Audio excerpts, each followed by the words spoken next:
اس کے بعد ہمارے پاکستان کے بہت بڑے محقق عالم حضرت علامہ مولانا مفتی محمد خان قادری دامت برکاتہم العالیہ، آپ کی بہت علمی خدمات ہیں، بہت کتب آپ نے لکھی، جو کام کر رہے ہیں اللہ تعالیٰ اس کام کو شرف قبولیت عطا فرمائے اور ان کے تمام کاموں کو پایہ تکمیل تک پہنچائے۔ آپ نے اپنی کتاب جو ہے کہ نبی کریم صلی اللہ علیہ وسلم کے اس پر شاہکار ربوبیت جو ان کی کتاب ہے، اس کے اندر انہوں نے مسئلہ حاضر ناظر کے اوپر جو باب باندھا ہے رسول اللہ صلی اللہ علیہ وسلم کی شان کا، انہوں نے یہ لکھا ہے کہ حضور صلی اللہ علیہ وسلم کے حاضر ناظر ہونے کا معنی یہ ہے کہ حضور صلی اللہ علیہ وسلم کائنات کو ملاحظہ فرما رہے ہیں، ہر بندے کے ساتھ جسمانی طور پر حاضر ناظر کا معنی نہیں ہے۔ اس کے بعد تیسری شخصیت جو بڑی دور حاضر کے عظیم مفکر، ان کے اکثر میں حوالے دیتا ہوں، ان کا بہت بڑا فیض ہے، جس فیض سے مجھے بھی حصہ ملا ان کی کتب پڑھنے سے، اور دنیا ان سے سیراب ہو رہی ہے، حضرت علامہ غلام رسول سعیدی دامت برکاتہم العالیہ۔ انہوں نے اپنی کتاب توضیح البیان اور شرح صحیح مسلم کے اندر عقیدہ حاضر ناظر کی جو تفصیل بیان کی ہے وہ یوں ہے، وہ فرماتے ہیں کہ سرکار دو عالم صلی اللہ علیہ وسلم مدینہ منورہ میں اپنی قبر انور کے اندر تشریف فرما ہے، اور سارے جہان کے اعمال حضور صلی اللہ علیہ وسلم کے سامنے پیش کیے جاتے ہیں۔ تو ہم بھی حضور کے سامنے پیش ہوتے ہیں کہ ہم نے ہفتے میں کیا کیا ہے، اور ہمارے ایکشن کو حضور صلی اللہ علیہ وسلم ریویو فرماتے ہیں، ان کو دیکھتے ہیں۔ تو جب ہم سب کے نامہ اعمال، سب کی رپورٹ حضور کے سامنے جاتی ہے، تو گویا ہم سب حضور صلی اللہ علیہ وسلم کے سامنے حاضر ہو جاتے ہیں، یعنی ہم وہاں حاضر ہوتے ہیں، ہماری وہاں حاضری ہوتی ہے۔ تو جب ہماری وہاں حاضری ہوتی ہے تو نبی اکرم نور مجسم صلی اللہ علیہ وسلم ہمیں دیکھتے ہیں۔ تو جب آپ ہم پر نگاہ کرم فرماتے ہیں، ہمیں نظر فرماتے ہیں، تو وہ ناظر ہو جاتے ہیں، وہ ہمیں دیکھتے ہیں۔ انہوں نے فرمایا کہ حاضر ناظر کا یہ بالکل معنی نہیں ہے کہ حضور صلی اللہ علیہ وسلم ہر بندے کے ساتھ، ہر مقام پر جسمانی طور پر ہر آدمی کے ساتھ موجود ہیں۔ یہ تین بہت بڑے علماء ہیں، علمی شخصیات ہیں جن کا میں نے بیان کیا، جنہوں نے حضور صلی اللہ علیہ وسلم کے حاضر ناظر کا معنی بیان کیا ہے۔ اسی طرح اللہ تعالیٰ کی ذات کے بارے میں کہ اللہ تعالیٰ جو حاضر ناظر ہے وہ اپنی شان کے مطابق حاضر ناظر ہے، اور اس اپنی قدرت اپنے علم کے مطابق جو اس کی شان ہے اس کے مطابق ہے۔ ہاں، حضور صلی اللہ علیہ وسلم عالمین کے لیے جن جن کی طرف وہ رسول ہوئے ہیں، ان کے وہ سارے حضور کے سامنے حاضر، حضور نے ان کا مشاہدہ فرمایا۔ اللہ تعالیٰ نے حضور صلی اللہ علیہ وسلم کو ساری امت کا مشاہدہ فرمایا۔ جب ساری امت حاضر ہوئی، آپ نے مشاہدہ کیا تو آپ حاضر ہوئے، ہم حاضر ہوئے۔ جب آپ نے ان کو دیکھا تو آپ ناظر ہوئے۔ یہ معنی ہے حاضر و ناظر کا۔ اس کے علاوہ ایک نام اور ہے جو وہ یہ زیادتی ہوگی اگر میں ان کا نام نہ لوں، ہمارے دور حاضر کے عظیم مفکر حضرت علامہ اور عظیم مناظر علامہ سعید اسد فیصل آبادی، آپ بہت بڑے محقق عالم ہیں ماشاءاللہ۔ اللہ تعالیٰ آپ کی علم و عمل، آپ کی عمر میں برکت فرمائے، علم و عمل میں برکت فرمائے۔ ان کی ایک کتاب ہے مسئلہ حاضر ناظر۔ انہوں نے اس کتاب کے اندر بالکل یہی لکھا ہے جو ان تین علماء کا میں آپ کے سامنے ریفرنس پیش کر چکا ہوں۔ وہ بھی فرماتے ہیں کہ رسول اللہ صلی اللہ علیہ وسلم کے حاضر ناظر ہونے کا یہی معنی ہے۔ بلکہ ایک مجلس میں سوال جواب کرتے ہوئے کسی نے یہ ان سے سوال کیا، علامہ سعید اسد صاحب سے، کہ جب ہم سلام پڑھیں یا کوئی تسبیح پڑھیں یا رسول اللہ صلی اللہ علیہ وسلم کی نعت پڑھیں تو کیا حضور صلی اللہ علیہ وسلم اسی وقت وہاں تشریف لے نہیں آتے؟ تو انہوں نے فرمایا ہماری نعت کے اندر یہ طاقت، یہ درود، یہ تسبیح کے اندر کہاں ہے؟ وہ کون سا وظیفہ ہے کہ جو ایسے کہیں اور مدینہ منورہ سے وہ حضور صلی اللہ علیہ وسلم کو وظیفہ کھینچ کر لے آئے؟ یہ بات نہیں ہے۔ جہاں مجلسیں محافل ہوتی ہیں، اگر وہ کرم فرمائیں تو بس اس طرف وہ توجہ فرما دیتے ہیں۔ جب وہ توجہ فرماتے ہیں، رپورٹ پیش ہوتی ہے، وہ ناظر ہوتے ہیں، اس مجلس کے لیے وہ دعا فرما دیتے ہیں۔ یہ معنی ہے حاضر ناظر کا۔ ہر جگہ آپ کی جسمانی طور پر موجودگی، یہ بات نہ کوئی مانتا ہے اور نہ شرک کہنے والوں کو اس کا علم ہے۔ ایک میرے فاضل دوست نے یہ کہا، وہ کہنے لگے کہ جب ہم یہ کہتے ہیں کہ حضور صلی اللہ علیہ وسلم اپنی شان کے مطابق امت کا مشاہدہ آپ نے فرمایا اور فرماتے ہیں، تو اس کے بعد ہمیں یہ زور کیوں دیا جاتا ہے کہ ہماری زبان سے کوئی یہ نکلوائے، خوارج علماء نکلوائیں کہ ہم کہیں کہ جس طرح سے اللہ اپنی شان کے مطابق حاضر ناظر ہے، بس اللہ کی طرح حضور بھی ساری کائنات میں حاضر ناظر ہیں۔ تو یہ ہم سے کیوں کہلوایا جاتا ہے، ہمیں کیوں منوایا جاتا ہے کہ ہم کہیں کہ ہم حضور علیہ السلام کو مصطفیٰ نہیں بلکہ خدا مانتے ہیں، نعوذ باللہ۔ یہ کیوں زور ہم پر دیا جاتا ہے؟ ہم حضور کو مصطفیٰ مانتے ہیں، خدا نہیں مانتے۔ اللہ اپنی شان کے مطابق کائنات کو ملاحظہ فرماتا ہے، اللہ کی کبھی عدم توجہ نہیں ہوتی، اور حضور علیہ الصلوۃ والسلام کی کبھی عدم توجہ ہو جاتی ہے۔ کیوں؟ خالق اور مخلوق میں یہ فرق ہے۔ آپ کا عالم استغراق میں ہے، اللہ رب العزت کے حضور حاضر ہیں، ساری توجہ اس طرف ہے، دوسری طرف توجہ نہیں ہے، اس وقت اس طرف آپ ناظر نہیں ہے۔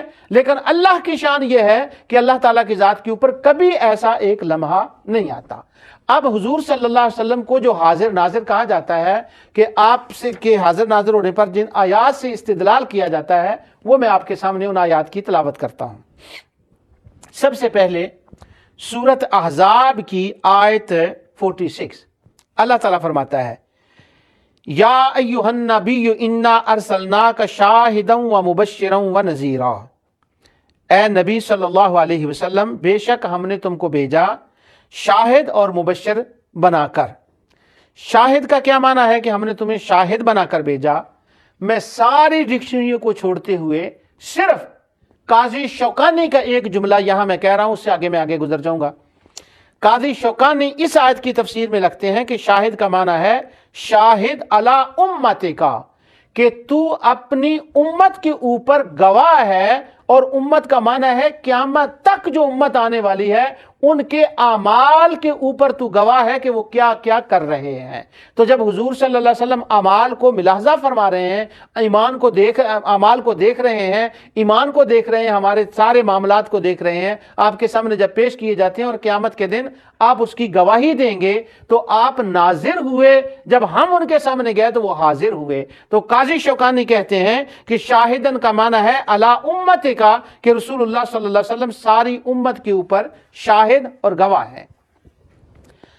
اب شاہد کے دو تین معنی میں بتاتا ہوں آپ کو، اور شاہد کا معنی یہ ہوتا ہے کہ جو کوئی اپنی نگاہ سے کسی چیز کو دیکھے۔ بہت سارے معاملات میں، دنیاوی بہت سارے معاملات میں جب ہمارے اوپر شاہد کا لفظ آتا ہے تو ہمارے اوپر بھی شاہد گواہ کا لفظ آئے گا کہ جب ہم نے اپنی آنکھوں سے کسی چیز کو دیکھا ہوگا۔ دنیاوی معاملات میں یہ لفظ خاص کہہ رہا ہوں، دنیاوی معاملات میں جب گواہی لی جائے گی تو ہم جو امتی ہیں ان کے لیے ہے کہ انہوں نے اپنی آنکھوں سے کسی چیز کو دیکھا ہو، تو تب اس کے اوپر شاہد کا لفظ آئے گا۔ اگر اس نے اپنی آنکھوں سے نہ دیکھا ہو تو نہ اس کو گواہ کہا جائے گا، نہ اس کو شاہد کہا جائے گا۔ قرآن کریم سے اس کا ایک میں معنی پیش کرتا ہوں، سب ڈکشنری کو چھوڑ کر صرف قرآن شریف میں شاہد کا معنی کیا ہے؟ جو دیکھ کر کسی بات کی گواہی دے۔ یہ میں لوگوں کی بات کر رہا ہوں، نبی کی نہیں ابھی کر رہا۔ اللہ عز و جل ارشاد فرماتے ہیں، قال ہی راودتنی عن نفسی وشاہد شاہد من اہلہا ان کان قمیصہ قد من قبل فصدقت وہو من الکاذبین۔ اللہ اکبر۔ سیدنا یوسف علیہ السلام نے فرمایا زلیخا، جس کا قرآن میں زلیخا کا نام نہیں ہے، اس عورت کے خاوند سے کہ اس نے مجھے اپنی طرف مائل کرنا چاہا، تو وہ شاہد شاہد من اہلہا، وہاں ایک اس موقع کے اوپر موجود تھا جو یہ ساری باتیں سن رہا تھا اور وہ دیکھ رہا تھا، وہ گواہ تھا۔ وہ شاہد شاہد من اہلہا، تو وہ گواہ تھا وہاں پر۔ اس نے یہ ساری باتیں جو تھیں جب یوسف علیہ السلام نے کہا، اور اس نے موقع واردات جو تھا حضرت یوسف علیہ السلام کی قمیض کا پیچھے سے پھٹنا، وہ قمیض اس نے پیچھے سے پھٹی ہوئی دیکھی، پھر اس نے آگے وہ اپنی گواہی کو بیان کیا۔ میں وہ واقعہ بیان نہیں کرنا چاہتا۔ تو شاہد کا معنی یہ ہے کہ جس نے آنکھوں سے دیکھا ہو۔ ایک اور قرآن کریم سے حوالہ، سورہ صافات اور آیت 150۔ جو مشرک تھے وہ جنات کو نعوذ باللہ جنات کو خدا کے بیٹے اور جنیوں کو خدا کی بیٹیاں کہتے، اور ملائکہ کو بھی وہ عورتیں اور خدا کی بیٹیاں کہتے، عورتیں کہتے، نعوذ باللہ من ذالک۔ اللہ تعالیٰ نے سورہ صافات میں پورے ایک رکوع میں ان کا رد فرمایا، آخری رکوع میں سورہ صافات میں. وہ ساری آیات میں تلاوت نہیں کر رہا، ان سے میرا مطلب نہیں، میں صرف شاہد کا معنی بتانا چاہتا ہوں. اللہ تعالیٰ فرماتا ہے ام خلقنا الملائکۃ اناسا وہم شاہدون. یہ مشرکوں سے کہا جا رہا ہے کہ تم کہتے ہو کہ ملائکہ عورتیں ہیں، جب ہم نے ان کو پیدا کیا تھا تو کیا تم اس وقت دیکھ رہے تھے؟ اس وقت وہاں موجود تھے؟ تو موجود اور دیکھنے کا معنی شاہد ہے کہ تم دیکھ رہے تھے کہ ہم نے ان کو عورتیں بنایا ہے. ملائکہ کو تم نے کبھی دیکھا نہیں، جنات کو کبھی تم نے دیکھا نہیں، وہ تو انویزیبل غیب چیزیں ہیں، ادھر بھی تم نے کبھی نہیں دیکھا. جب ہم نے ان کو پیدا کیا اس وقت بھی تم نے کبھی نہیں دیکھا، تو تم نے کیسے کہہ دیا کہ وہ خدا کے بیٹے بیٹیاں ہیں؟ نعوذ باللہ من ذالک. کیا تم اس وقت شاہد تھے؟ تو شاہد کا معنی ہوتا ہے آنکھوں سے دیکھنا، موجود ہونا، یعنی کیا تم اس وقت موجود تھے؟ مشرکین نے بہت سی چیزیں سورہ انعام کے اندر ہے خود حرام کر لی کہ یہ چیز حرام ہے عمر بن لوہی کے کہنے پر. تو اللہ تعالیٰ نے فرمایا قُلْ هَلُمَّ شُهَدَاءَكُمُ الَّذِينَ، اللہ اکبر، کہ کیا تم اس وقت موجود تھے؟ يَشْهَدُونَ أَنَّ اللَّهَ حَرَّمَ هَذَا، کیا تم اس وقت گواہ تھے، دیکھ رہے تھے جب ہم نے ان چیزوں کو حرام کیا؟ تو شاہد کا، گواہ کا مطلب ہے کوئی چیز دیکھنا اور دیکھ کر اس کی گواہی دینا. یہ عام لوگوں کے لیے یہ قاعدہ بیان ہوا ہے.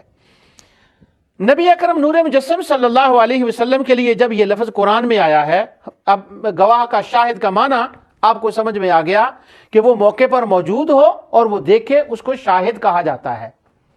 لوگوں کے لیے دنیاوی معاملات میں، دینی معاملات میں نہیں. دینی معاملات سے میری مراد ایمان ہے. اب ہم کہتے ہیں، ہم گواہی دیتے ہیں اللہ ایک ہے، ہم نے اللہ کو نہ دیکھا نہ اس کے ہاں موجود ہوئے. اللہ تو ہر جگہ موجود ہے اپنی شان کے مطابق، علم و قدرت سے. تو ہم نے اللہ کو دیکھا نہیں، بغیر دیکھے ہم گواہی دے رہے ہیں. ہم نے کہا ہم گواہی دیتے ہیں فرشتے ہیں، ہم شاہد ہیں فرشتے ہیں، لیکن کیا ہم نے دیکھا؟ نہیں. ہم گواہی دیتے ہیں کہ رسول اللہ صلی اللہ علیہ وسلم اللہ کے رسول، ہم نے دیکھا نہیں. ہم قیامت کی گواہی دیتے ہیں، جنت کی گواہی دیتے ہیں، ان ساری ایمان والی چیزوں کی گواہی دیتے ہیں. گواہی دیتے ہیں پر بن دیکھے. جب ایمان کی گواہی کی بات آئے تو نبی کی اور امتی کی گواہی میں یہ فرق ہوتا ہے. امتی دنیاوی معاملات میں دیکھ کر گواہی دیتا ہے، مگر ایمان کی باتوں میں وہ بن دیکھے گواہی دیتا ہے. اور نبی وہ ہوتا ہے جو ایمان اور دین کے معاملے میں بن دیکھے گواہی نہیں دیتا، وہ دیکھ کر گواہی دیتا ہے. اس لیے اللہ تعالیٰ نے فرمایا انا ارسلناک شاہدن، ہم نے گواہ بنا کر اور شاہد بنا کر بھیجا. کس چیز کے گواہ ہیں؟ یہ مطلق چھوڑ دیا گیا ہے. وہ اللہ کے بھی گواہ ہیں، وہ ملائکہ کے بھی گواہ ہیں، وہ قیامت کے دن کے بھی گواہ ہیں، وہ عذاب قبر کے بھی گواہ ہیں. یعنی حضور نے جو گواہی دی ہے ان چیزوں کی، وہ ہماری طرح سن کر نہیں گواہی دی، بلکہ مصطفیٰ نے دیکھ کر گواہی دی ہے.